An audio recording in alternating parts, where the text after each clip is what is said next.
हाँ स्टूडेंट, शुरू करते हैं आपकी क्लास 10 की प्रश्नावली 4.1 की। इसमें एक पहले क्वेश्चन के सारे समीकरण आपको हल करके बता दिए हैं पहले से। अब दूसरा क्वेश्चन देखते हैं। निम्न स्थितियों का द्विघात समीकरणों के रूप में निरूपित कीजिए। अब आपको सिर्फ है केवल यहाँ से हल नहीं करना है, केवल द्विघात समीकरण बना के छोड़ना है, क्योंकि क्वेश्चन में ये बोला है कि द्विघात समीकरणों के रूप में निरूपित कीजिए। तो अब देखो, पहला जो क्वेश्चन दे रखा है, आयताकार भूखंड का क्षेत्रफल आपको दे रखा है, क्षेत्र की लंबाई दे रखी है आपकी चौड़ाई के आगे है, चौड़ाई के दुगने से एक अधिक है। भूखंड की लंबाई और चौड़ाई ज्ञात करनी हो तो फिर हम द्विघात समीकरण कैसे बनाएं।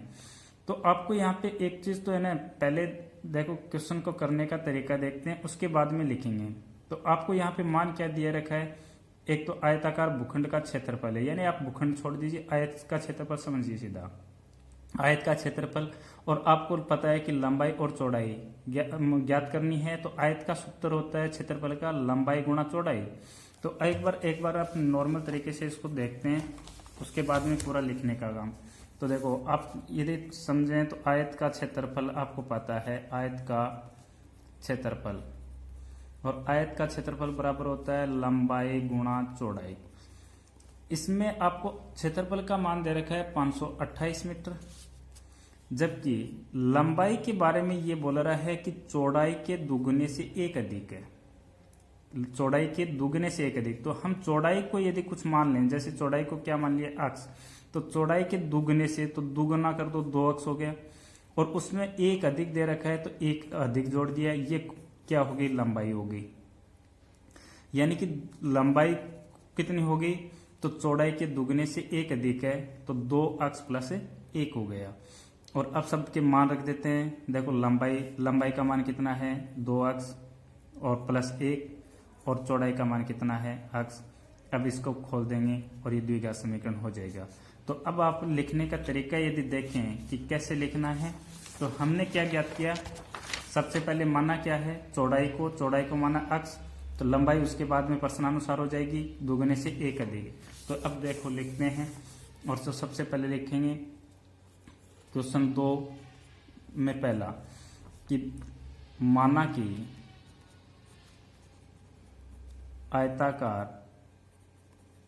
आयताकार भूखंड की चौड़ाई। अब बहुत सारे स्टूडेंट्स को ये दिक्कत आती है कि हम क्या माने, कहाँ से शुरू करें। तो वो तरीका है, आप उससे पता चल जाएगा कि क्या माना है। और फिर प्रश्नानुसार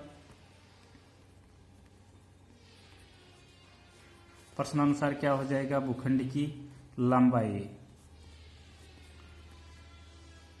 बराबर, और भूखंड की लंबाई ये दे रखा है चौड़ाई के दुगने से एक अधिक, इसलिए क्या लिख दोगे, 2 अक्स प्लस 1 है। और आपको क्षेत्रफल भी दे रखा है, आयताकार भूखंड का क्षेत्रफल, और क्षेत्रफल आपको दे रखा है 528 मीटर स्क्वायर, लिख दिया। अब ये सूत्र लगाते हैं, चूंकि आयत का क्षेत्रफल बराबर होता है लंबाई गुणा चौड़ाई। अब आयत का क्षेत्रफल आपको दे रखा है 528, बराबर में लंबाई का मान है 2 अक्स प्लस 1, चौड़ाई का मान अक्स। अब देखो, ये दोनों संख्याएं आपस में गुणा हो रही हैं, तो इनको गुणा करा देते हैं। ये 528 इधर है, अक्स को 2 अक्स से गुणा कराओगे तो 2 अक्स स्क्वायर, और अक्स को 1 से गुणा कराओगे तो 1 अक्स। अब या तो सारे मान इन वालों को बराबर के पहले ले आओ, या इसको आगे ले जाएं। तो आगे ले जाएं तो ये कितना हो जाएगा, 0, और 2 अक्स स्क्वायर जो कि पहले से आगे है, 1 अक्स है, और ये 528 आगे जाएगा तो माइनस का 528। या तो ऐसे रख दो, या फिर सारे मान इधर रख दो और इसको आगे रख दो, तो कितना हो जाएगा, 2 अक्स स्क्वायर प्लस 1 अक्स माइनस 528 बराबर 0। अब ये देखो, द्विघात समीकरण हो गया, क्योंकि यहाँ पे बहुपद की अधिकतम घात 2 है। यदि 1 होती तो रैखिक समीकरण, 3 होती तो त्रिघात समीकरण, यहाँ पे अधिकतम घात आपकी 2 है, इसलिए आपके द्विघात समीकरण बन गया। ऐसा ही अब क्वेश्चन देखते हैं दूसरा, और दूसरा क्वेश्चन देखते हैं तो उसमें क्या बोला है दो क्रमागत धनात्मक पूर्णांकों का गुणनफल 360 दे रखा है। हमें पूर्णांकों को ज्ञात करना है। और पूर्णांक कैसे? धनात्मक पूर्णांक। धनात्मक पूर्णांक का मतलब प्राकृत संख्या होगी सारी सारी, और क्रमागत दे रखा है दोनों क्रम से, यानी एक पूर्णांक को हम क्या मान लें, जैसे देखो एक आपका पहला पूर्णांक है, वो क्या मान लिया हमने? अक्स मान लिया। तो अगला पूर्णांक आएगा ना, वो कितना हो जाएगा? दूसरा जो होगा वो हो जाएगा अक्स प्लस 1। ये कैसे आया? जैसे मान लो कि कोई संख्या 5 है, तो अगला पूर्णांक कौन होगा? 5 में 1 जोड़ेंगे तो 6 हो जाएगा। यदि पहला हमारा 10 है, तो 10 में 1 जोड़ेंगे तो 11 हो जाएगा। इस प्रकार से अगला पूर्णांक आ जाता है। यानी एक है 21 है, 21 में 1 जोड़ते ही 22 हो गया। तो पहला पूर्णांक यदि अक्स है, तो दूसरा क्रमागत कौन हो जाएगा? अक्स प्लस 1 हो जाएगा। और यदि यहाँ पे सम संख्या या विषम संख्या देते कि क्रमागत सम संख्या या क्रमागत विषम संख्या, तो हम 1 ना जोड़ के 2 जोड़ते, लेकिन हमें तो पूर्णांक ही दे रखा है तो लिखते हैं। तो हमें यहाँ से पता चल गया कि ज्ञात लिखने का शुरू कहाँ से करना है कि पहले पूर्णांक को मान लें। और पहला पूर्णांक क्या मान लें? अक्स। दूसरा पूर्णांक प्रश्नानुसार हो जाएगा। देखो दूसरा में क्या लिखेंगे कि माना कि एक धनात्मक पूर्णांक बराबर में अक्स, अतः क्रमागत दूसरा पूर्णांक अक्स प्लस 1। अब क्या बोला है कि गुणनफल आपको दे रखा है। प्रश्न में क्या बोल रखा है? गुणनफल, कि दोनों का गुणनफल। तो दोनों का गुणनफल दे रखा है, तो इन दोनों को गुणा करा देते हैं प्रश्नानुसार। अक्स एक पूर्णांक, दूसरा पूर्णांक अक्स प्लस 1, इन दोनों का करा दिया गुणा, बराबर में इनका गुणनफल का मान दे रखा है 306। तो ये 306 लिख दिया। अब वही गुणा कर दो, अक्स को अक्स से गुणा किया तो अक्स स्क्वायर, अक्स को 1 से गुणा किया तो 1 अक्स, और बराबर में 306 हैं। अब अक्स स्क्वायर प्लस 1 अक्स, 306 को बराबर से पहले लेके आएंगे तो माइनस का हो जाएगा, बराबर 0। अधिकतम घात देख लो 2 आ गई, और कोई सोल्व बचा नहीं, तो ये हमारा द्विघात समीकरण हो जाएगा।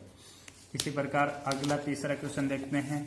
और तीसरा क्वेश्चन में क्या बोला है? रोहन की माँ उससे 26 वर्ष बड़ी है, उनकी आयु का गुणनफल अब से 3 वर्ष पश्चात 360 हो जाएगा। तो रोहन की वर्तमान आयु ज्ञात करनी है। तो ज्ञात क्या करनी है? रोहन की वर्तमान आयु। अब देखो, जैसे पहले रफली काम करते हैं, क्वेश्चन को समझते हैं। तो यहाँ पे दो व्यक्ति हैं, एक तो रोहन है, एक उसकी माँ है। तो रोहन की वर्तमान आयु मान लेते हैं। वर्तमान आयु कितनी? अक्स। अब क्वेश्चन में बोला है कि रोहन की माँ उससे 26 वर्ष बड़ी है। तो रोहन की अक्स है, तो मोहन की माँ की उम्र हो जाएगी अक्स प्लस 26। अब दूसरी बात ये कर रहा है कि 3 वर्ष बाद में, अब 3 वर्ष बाद की बात कर रहा है, तो इसकी पहले अक्स थे, तो 3 वर्ष बाद में इसकी अक्स प्लस 3 हो जाएगी। इसकी अक्स प्लस 26 थे, और इसमें 3 और जोड़ देंगे, ये 3 साल बाद की उम्र हो जाएगी इसकी। तो ये तो अक्स प्लस 3 है, ये कितना है? अक्स, और 26 और 3 कितने हो गए? 29। तो ये दोनों इसकी माँ की उम्र हो जाएगी अक्स प्लस 29।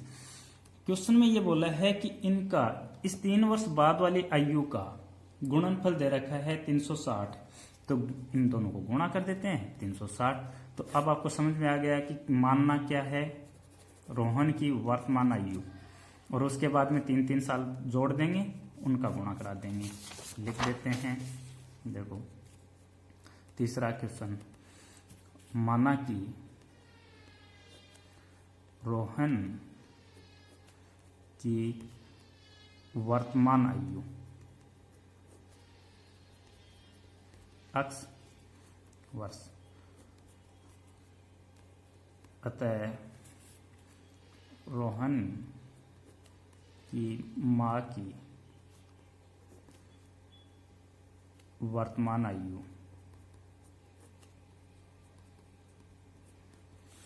अक्स प्लस 26,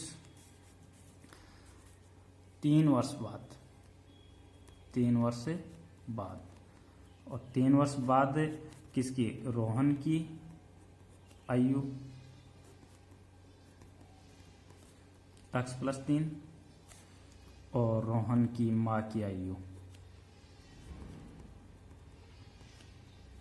माँ की आयु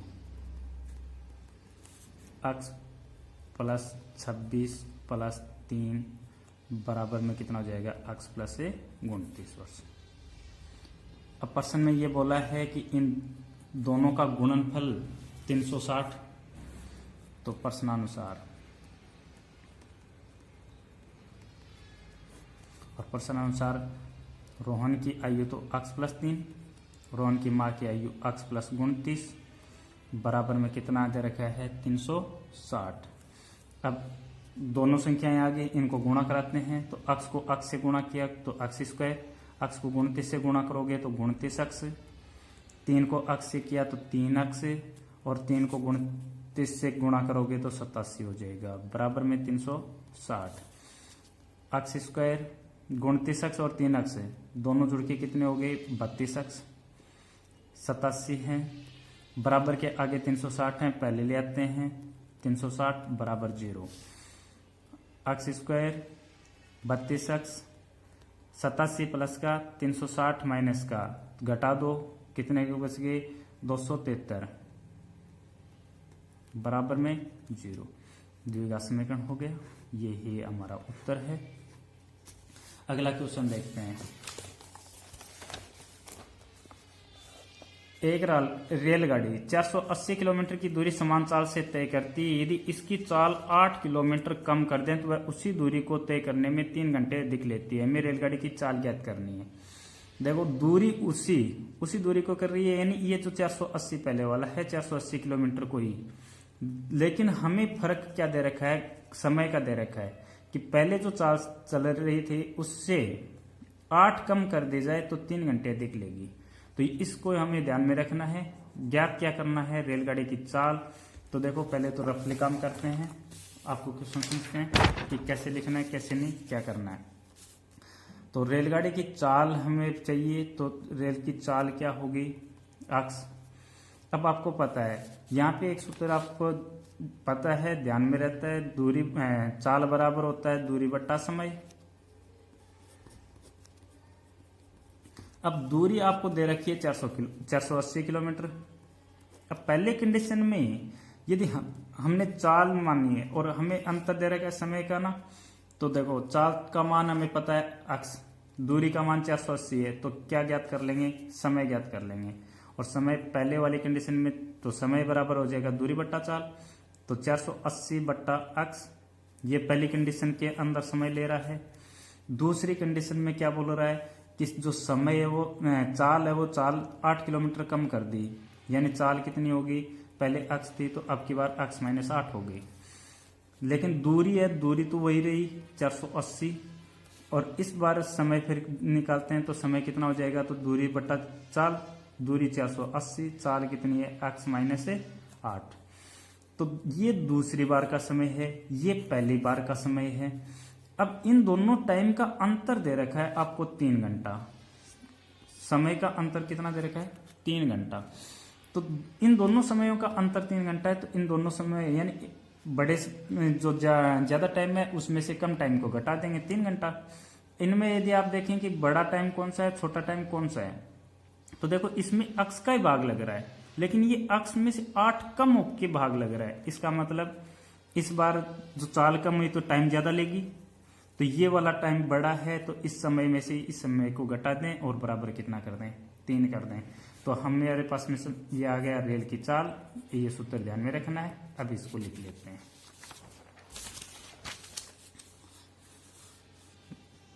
चौथा, माना कि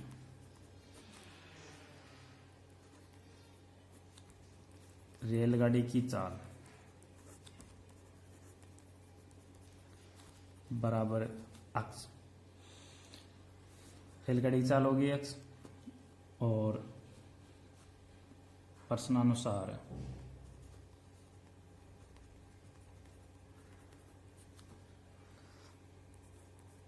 स्थिति प्रथम, दूरी 480 किलोमीटर, चाल अक्ष होगी, समय निकालते हैं तो समय बराबर चूंकि होता है दूरी बट्टा चाल, तो ये हो गया 480 किलोमीटर दूरी का मान बट्टा अक्ष। स्थिति सेकंड स्थिति के अंदर दूरी तो वही है कि 480 किलोमीटर, लेकिन जो चाल है वो चाल पहले से 8 किलोमीटर कम हो गई, यानी अक्ष में से 8 घटा दिया किलोमीटर प्रति घंटा। अब क्या करना है, समय निकालते हैं इसका, और समय बराबर वही दूरी बट्टा चाल। तो दूरी कितनी है 480 और बट्टा चाल कितनी होगी अक्ष माइनस 8। अब आपको अंतर दे रखा है, अंतर को ज्ञात करते हैं तो देखो 480 बट्टा अक्ष माइनस 8 बराबर में 400 नहीं, अंतर के लिए यहाँ पे माइनस, सॉरी ये माइनस रहेगा क्योंकि इसमें से ये घटा रहे हैं, अभी बराबर आया नहीं। 480 बट्टा अक्ष ये वाला समय, और इस समय में से इस समय को घटाएं तो कितना घंटा दे रखा है आपको 3। अब देखो यहाँ पे ये संख्या है, ये संख्या, दोनों का एलसीएम ले लेते हैं। एलसीएम आपके पास में क्या आ जाएगा x और x माइनस 8। जब भी दो अलग अलग संख्याएं हों एलसीएम लेते हैं तो आप दोनों संख्याओं का गुणा कर देते हैं। जैसे इधर बट्टा में 4 हो, इधर बट्टा में 3 हो, तो इन दोनों का आप गुणा करते हो ना 12 एलसीएम, तो वो 12 क्या है 4 गुणा 3 ही तो है। यहाँ पे हमारे पास में x माइनस 8 है और यहाँ पे x है, इन दोनों का गुणा लिखा है ये वाला। तो देखो x माइनस 8 का इसमें भाग लग गया, यहाँ पे फिर कौन गुण होगा 480 x से, तो 480 x माइनस, और ये x से कट गया तो x माइनस 8 से गुणा हो जाएगा 480 x माइनस 8 बराबर में 3। इसको करते हैं, ये 480 या 480x, और इसको करते हैं तो देखो 480x से गुणा होगा तो 480x, 480 को 8 से गुणा करते हैं तो देखो कितना हो जाएगा, ये भी माइनस का है ये भी माइनस का, तो किसका हो जाएगा प्लस का। ये प्लस का होगा तो 8 को करते हैं 0, 8 64, 832 और 6 38, किसका हो गया प्लस का, बट्टा इनको और गुणा कर देते हैं एक्स स्क्वायर और माइनस 8x बराबर में कितना है 3। अब ये 480x प्लस का ये माइनस का, ये दोनों कट जाएंगे, ऊपर कितना बचे हैं 3840 और नीचे एक्स स्क्वायर माइनस 8x बराबर में कितना है 3। वजन गुणा कर दो, कुछ नहीं 1 ले लिया, 3840 बराबर में 3 को एक्स स्क्वायर से गुणा किया तो 3x स्क्वायर, और 3 को 8x से गुणा किया तो माइनस के 24x। ये वजर गुणा होंगे तो पूरी संख्या ही गुणा होगी, केवल 3 को एक्स स्क्वायर से गुणा नहीं कराना है। अब देखो सारे पदों में 3 का भाग जा रहा है, सब में भाग दे दो, इसमें 3 का भाग जाएगा तो कितना हो गया 1 2 और 8 0 बराबर में, इसमें 3 का भाग लग गया एक्स स्क्वायर, इसमें जाएगा 8x, ये कितना हो जाएगा 12।